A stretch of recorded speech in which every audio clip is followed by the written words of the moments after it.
Hello friends and welcome back to another episode of 6x6 Fix with myself and Crafty Meggie. If you guys haven't watched her video yet, definitely watch it. It's linked down below so you guys can check out her awesome project for this week's episode.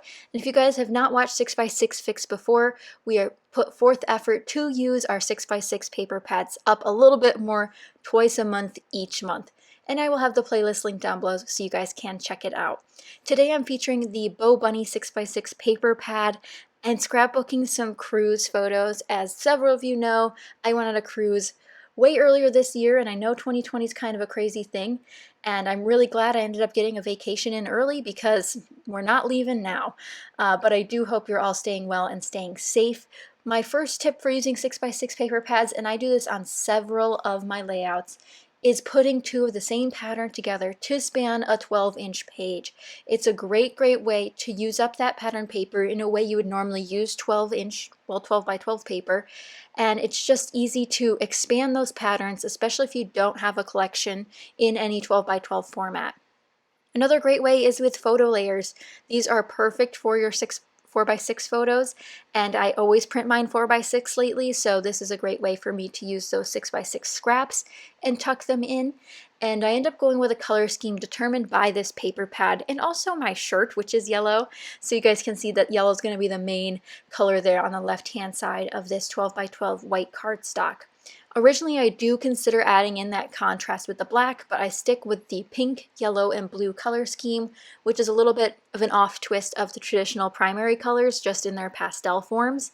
And I think it's definitely unique. If you guys haven't tried it yet, highly recommend on your next layout.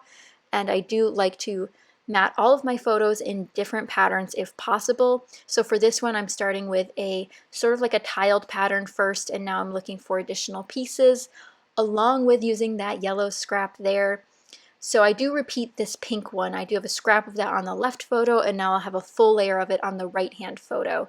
And again, bringing in that pop of yellow maybe, but the direction will be different. So it's actually a striped pattern, and if I put it on under the photo, it would have been running horizontal instead of vertical like the other ones are.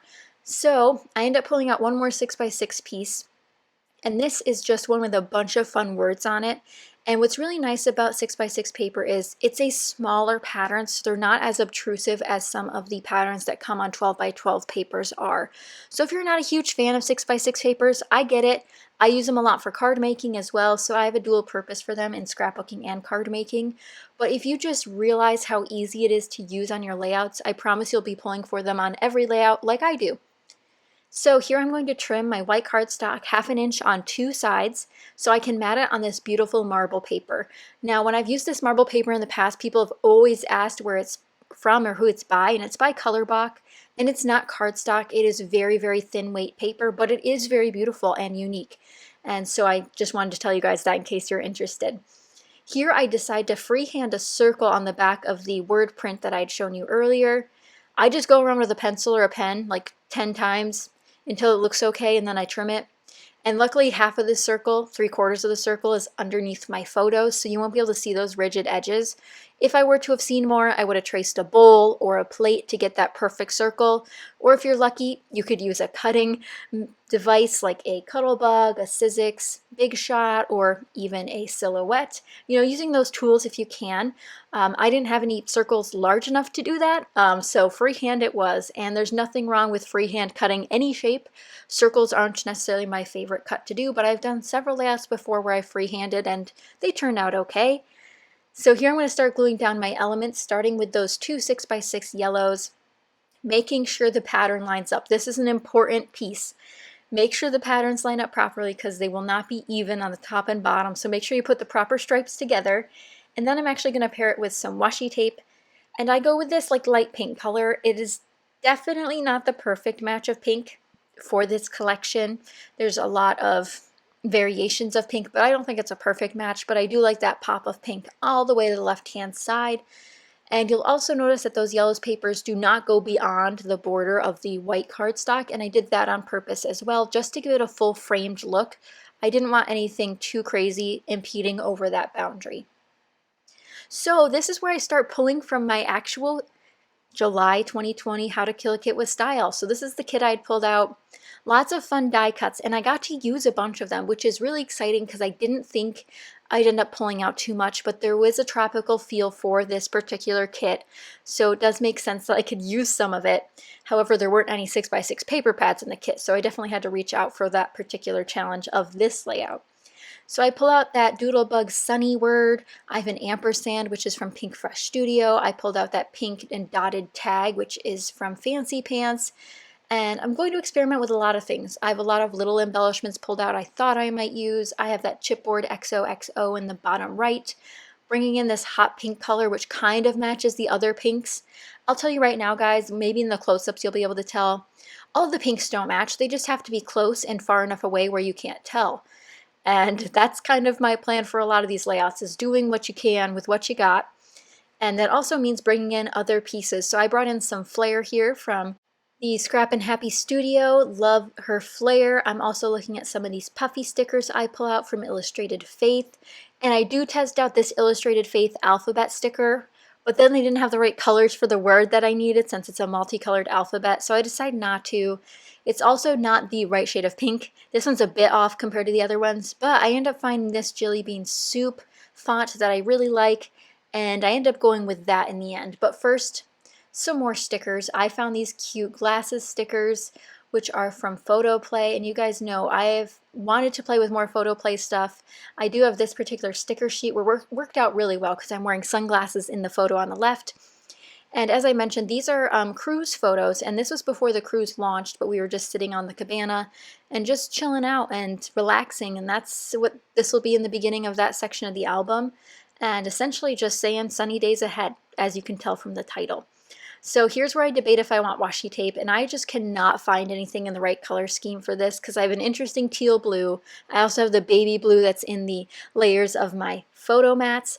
I have all the pinks, and then I have the specific yellow, which I didn't want yellow on yellow, and I didn't want to bring in pink again because I've already done pink.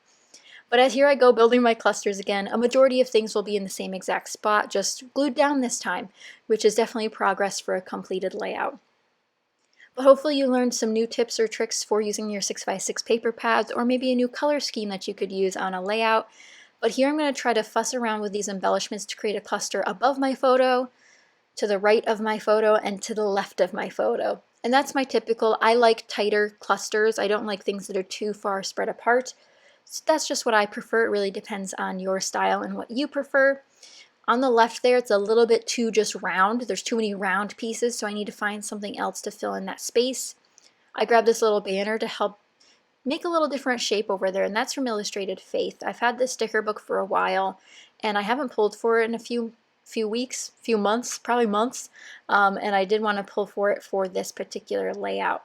And I also pulled that puffy arrow over to there because that's also from Illustrated Faith, and it's not the perfect teal color, but it's the closest thing I could find. And like I said, the Scrap and Happy Studio Flair, I have a pink heart, a yellow heart, and a blue heart to help emphasize my color scheme. And I actually really like how everything is from a different place, it seems, but they all still come together because this is a relatively basic color scheme, just a different take on the primaries, which are red, yellow, and blue. This time we're doing pink, brighter yellow, and then a plethora of blues. We got the teal in there, which is a little bit different, and we also have the light blue to work in. So beneath the word sunny, I'm going to put the rest of my title, which will say days ahead, and that's just in this really fun blue font. Again, not a perfect match for that teal, but does bring in the same sort of wavelength. If you mix the teal with the light blue, I feel like this is the color you would get, and it sort of just works. But if you guys have enjoyed this layout so far, please let me know in the comments down below. And if you guys love 6x6 Fix and want to see it keep happening, I know Crafty Meggie and I are enjoying ourselves. So if you guys want to keep seeing it, make sure you give this a thumbs up. And don't forget to check out her video if you haven't already, because you're missing out on a great layout. But to finish off this layout, I'm going to add a couple phrase stickers, and then the camera does cut out, but I end up adding some really fun pink jewels and finishing off the sheet of them. So hopefully you guys enjoyed seeing an empty on here. There's just a couple of them left, so I did get to finish those. But thank you so much for watching. As always, I'll have all the information linked down below, as well as educational links so you guys can continue to do good for so many wonderful things that are happening in the world, and it's our time to take action, to learn, and to be better. But thank you guys so much for watching. Again, I hope you enjoyed, and if you did, be sure to give it a thumbs up. I will see you guys again very soon. Bye guys!